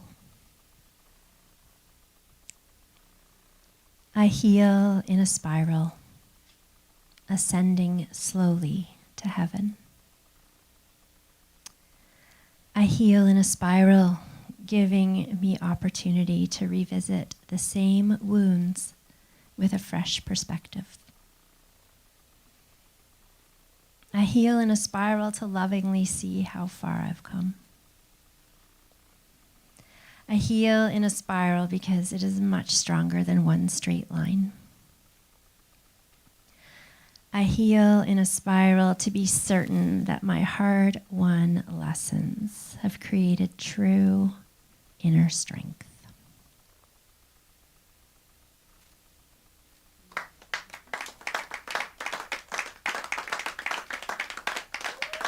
Thank you so much for joining me.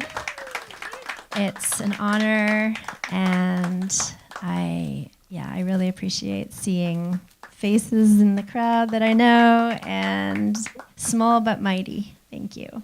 This book has 52 poems. I shared 21 of them tonight, and they track a soul's journey through life into awakening, and I hope you enjoy it or share this experience with others and spread the word, because I have a mission to share my soul with the world, and it's just starting.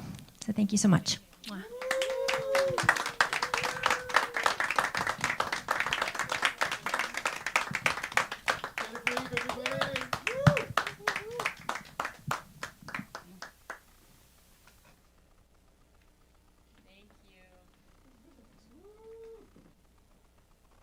Thank you for all of you who are in the audience and out there in the audience who showed up. I really appreciate it. We've got half of Guelph here. The West Coast Guelphites. Thank you so much for coming.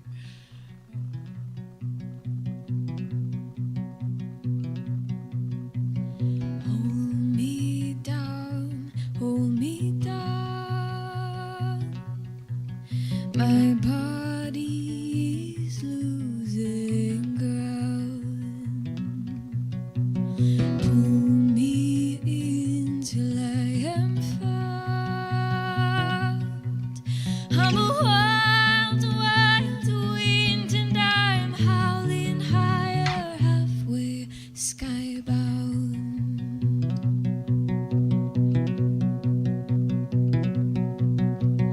Can you hear the voices sound? Shout